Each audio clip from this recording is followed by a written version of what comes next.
Anita Cable never seriously expected to come back from the dead. The forms Dr. Costa had her sign even said they'd do their best, but the technology to reverse cryonic suspension just didn't exist yet. And even then, there was still the glioblastoma. To her, it was all the same: bury, burn, freeze. A corpse was just a corpse after she moved out. But it was little Molly who insisted, and how could Anita deny her anything? "I'll wait for you, Mom," Molly said right before the cryo capsule closed, as though Anita was just going for a trip, as though she'd actually ever return. The last thing she remembered was pressing her hand against the honeycombed ferroglass, gasping as a blizzard tore through her veins. "Molly," she whispered. Blinked, realized she could see. Before her, floor-to-ceiling windows, the bleary lights and shadows of the city, a daytime rainstorm. Beneath her, a comfortable, yes, it was comfortable, leather recliner, fluffy slippers, and a fine orange carpet. Around her, some kind of upscale lobby, low couches, glass tables, tall ceiling, and a strange man. "Hello, Anita." White at the far end of middle-aged in a nice, if strange, indigo suit. He held a clipboard, but his expression was kind. Molly. Where was she? Where was here? Anita placed her palm on her own cheeks, curious to find she was warm. "How are you feeling, Anita? The reanimation process can be a bit of a shock to the system. I'm fine." No headache, no blurry vision, no trembling. She was surprised to realize it was true. "I'm fine." The man jotted something down. Good. Glad to hear it. My name's Dennis, by the way." Her fingers trembled, reaching towards his outstretched hand. But when their skins touched, when she felt the impossible warmth of another living human again, she grasped him tightly for fear of him disappearing. A nervous hitch, half giggle, half cry, escaped her. "It's all right," Dennis said, tone softer. "It's a lot to take in, I know. You don't feel any lingering numbness? There's a gentle sedative still in your system. It'll be hours before it wears off entirely." No, it's like... Actually, I've never felt better." She ran her fingers over her temples, over her jaw, gently touched the tender bald area where they'd sawed off a part of her skull in the myriad failed surgeries, and shivered when she felt hair. Short, supple, but definitely hair. "Is the cancer gone?" Dennis straightened and smiled more broadly. "It feels good to be alive, doesn't it?" Only the smile hinted at a sadness, or maybe a dread of things to come. "We must assume the cancer's gone, yes." "Assume? Aren't you a doctor?" "No, I'm not. I'm a fellow patient. So they figured it out after all." She snorted what might have been a chuckle. Shouldn't she be happy? Perhaps it was the sedative, or shock at coming back to life. Anita decided to risk standing. She braced herself against the armrests of the recliner and carefully rose, only to discover she had no trouble whatsoever. They really figured it out. No weak muscles, no shaky legs, no dizziness. She spun her arms, touched her toes, lunged, jumped. Her heart fluttered and she felt warm. "So," she said, "where's the doctor then?" Dennis glanced out the window at rain splattering with a low drum. "A lot has changed, Anita. A lot has..." She let the question trail and narrowed her eyes. How long was I out for? Come on, let's go chat in the cafeteria. He ushered her out of the lobbyish room, which didn't remind her of the Cryonics Institute at all. You mentioned a name when you were coming to. Molly. Is she someone special? The warmth in her chest spread to Anita's cheeks, and she felt herself reaching for a smile. When was the last time she truly smiled? It must have been Molly's 7th. All her friends did the princess thing, but Molly wanted elephants. Real elephants, Mom. Not cartoons. They plastered all the walls with elephant posters and went to the zoo, which was happy to see them and sad to see them imprisoned. Molly vowed to free all elephants. No more elephants in the zoo. And then, when the cake arrived, goodness. Gray was not a good color for food, but Molly loved it. Anita hugged herself, imagining holding Molly again. She's my daughter. She's the reason I'm here. That smile pushed against the sedative. She was right, and I'm going to get to see her again. She stopped abruptly at the cafeteria entrance, glossed right over the size and decorations, nearly jumped when she saw glowing blue words appear suspended in the air. 1313. Currently, free roam. Next at 1500. Communal welcoming in Hall 17. What the hell is that? It's a holo server, said Dennis. Only I disabled the ads and retooled it to show our... Well, there's no need for ads, I'm sure you'll agree. Why, did you not have these back when? Words floating in the air? She stepped a little closer to the mystery, fingers creeping.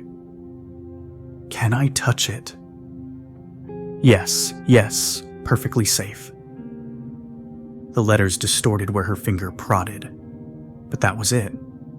No cold, no heat, nothing fuzzy, no sensation at all. She withdrew her hand and frowned. We didn't have these, no. Our ads were in print on TV. On the internet, I guess. TV? Television. A box with sound and pictures. And idiots. Anita shivered. All the warmth she had felt before faded, replaced by a cold deep in her gut. Dennis, how long have I been frozen? He looked at the floor. What year is it? Dennis hesitated. She grabbed his coat and pulled him close. Tell me. Anita, please, calm down. What year is it? We don't know. He guided her to one of the empty tables when she let go of him. Please, sit. A polished vending machine produced 2 steaming cups of something like tea, and he set them on the table. How can you not know what year it is? A lot has happened while we were in stasis. He took a sip and frowned into the distance, walking down a road that never got easier. I went under in 2101. Anita's eyes widened. You were what, early 2000s? The youngest patient, chronologically not biologically, was suspended in 2248. He took another sip. You might be wondering why you don't find this more shocking. When the sedative wears off, you will, and we'll be here for you when you do. And we are the other patients? Dennis nodded. To the best of our knowledge, the year is somewhere in the mid to late 3000s. You're wondering why we don't just ask someone, right? Like the doctors or other staff? Anita nodded. Dennis drew himself up, preparing for a particularly challenging sprint. In short, we can't. Something happened. To the world, to humans while we slept. We don't know if it was war or disease or what, but his throat hitched and he took another sip. Everyone's gone. We're the only ones that are left. They sat in silence for a while. Anita felt her heart run maybe a beat or two faster, followed by a dull disappointment that there wasn't a panic. Rationally, it crossed her mind she'd not see Molly again after all. Never see her again. Shouldn't that be crushing? It ought to be, damn it. Wait, she said. If everyone's dead, who brought us back? Dennis nodded, expecting this. We're not alone. None of it really sunk in until that evening. She heard the words. They lingered in her now healthy brain, but they didn't register until the lights went out. Meeting the others, hundreds of patients. A small town at the communal welcome in Hall 17 was a blur, a parade of time-traveling strangers. And the talk of the aliens that roused them? Incomprehensible. She started screaming at midnight. As Dennis said, the others were there for her, whether she wanted them or not. They made a human straitjacket, smothered her with shared experience, a common circumstance, kept her from doing the regrettable things she yearned to do. Because what was the point of living in a world where Earth no longer belonged to man? What was the point of a life without Molly? Can I see them? She asked Dennis a couple of weeks later. More than anything else, the idea of aliens felt unreal. In time, yes. They are uncomfortable to get used to, and there are biological precautions we must take. They talk to you? In a sense. They have an amazing grasp of our technology, and they've been able to communicate via our computers. I don't know if they actually talk, per se, and they are hard to understand. There's little common ground between us, culturally speaking, that kind of thing. I get the sense they've gone to great lengths to understand us.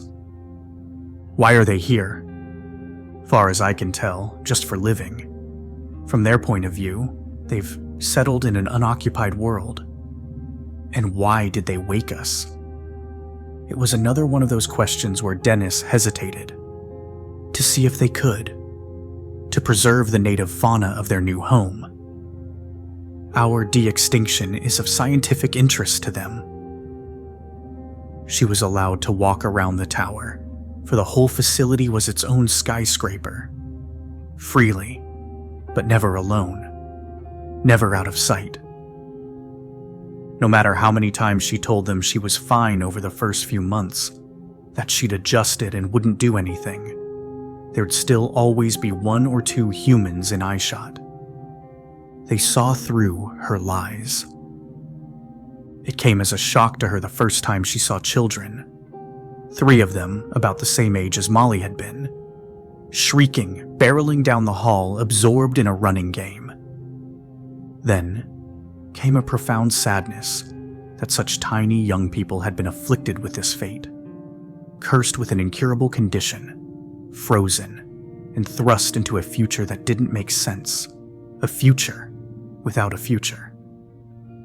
But they are not patients, said Renee, one of her constant companions. In better circumstances, Anita would have called her a friend. In a different world, in a different time if they hadn't been born 2 centuries apart. Renee smiled. Those kids are real. More real than you and me. They were born here and now. Ambivalence, vague dread. Anita's other constant companions. So the aliens are breeding us. Renee, too, hesitated. I guess that's one way of looking at it. I won't lie, procreation is encouraged. And yeah, it did make my skin crawl, still does. But those little rascals, They don't care. This isn't weird for them, and they didn't come here with baggage. Didn't lose anything in the past. They're just kids, having the times of their lives.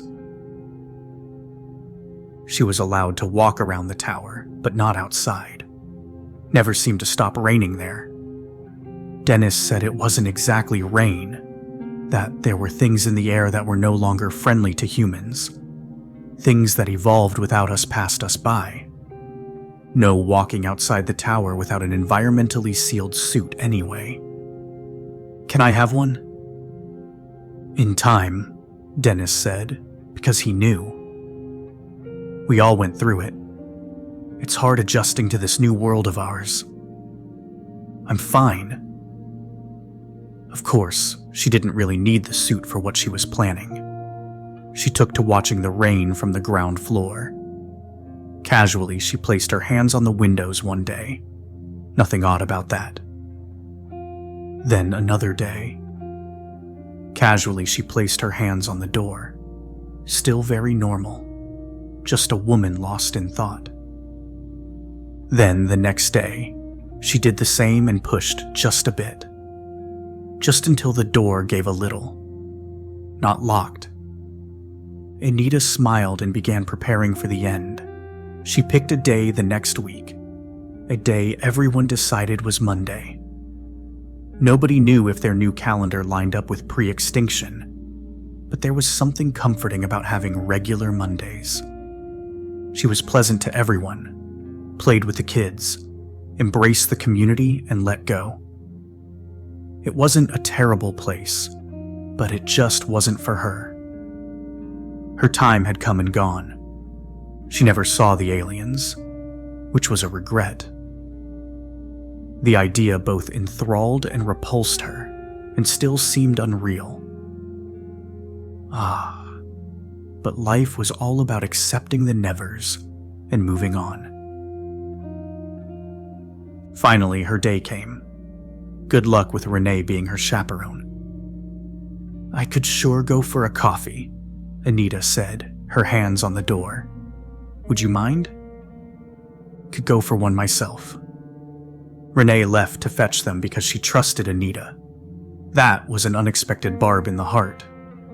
But no matter, this had to be done. And as luck often does, good turned to bad when Dennis came down the stairwell. Anita, guess what? She closed her eyes and swore under her breath. What? I found a TV.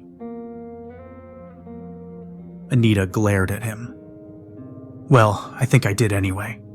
There's a good chance it's not an original. You know, they constantly tinker with our tech, taking it apart and reproducing it.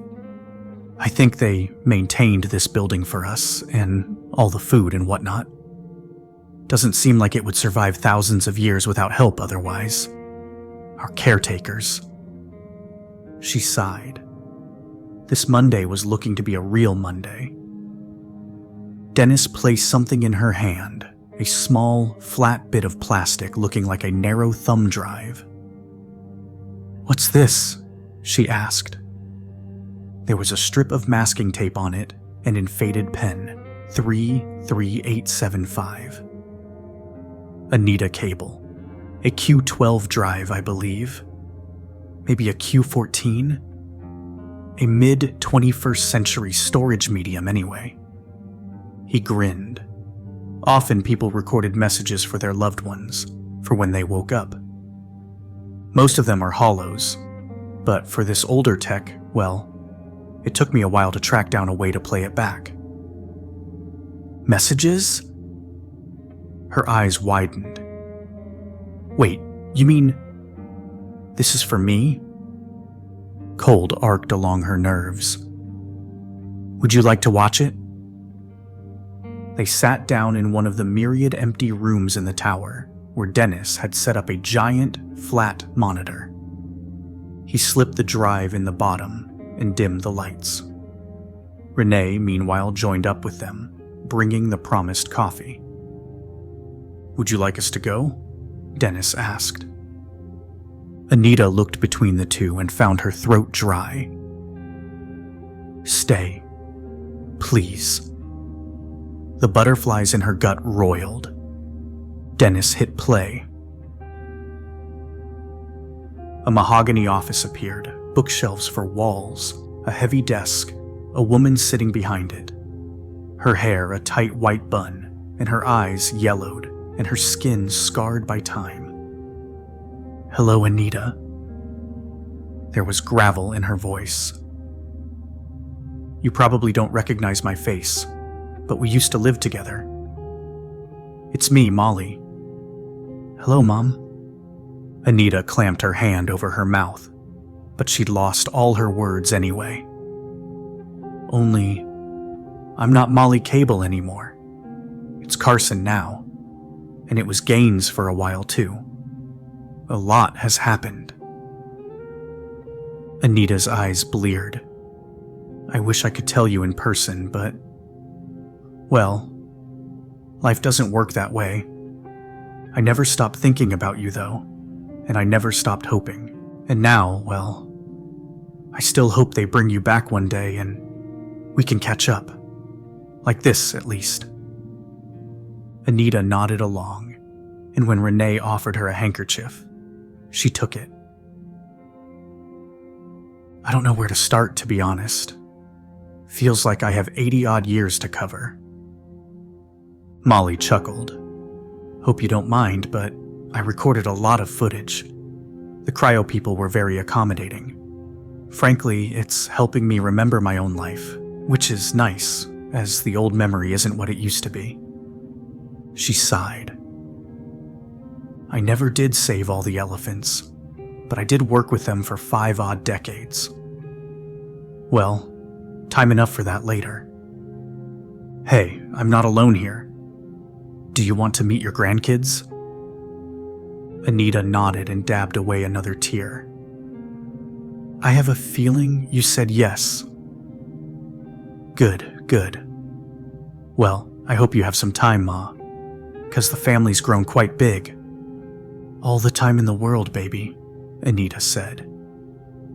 And all thoughts of Mondays left her mind as she met those who came after her and those who went before.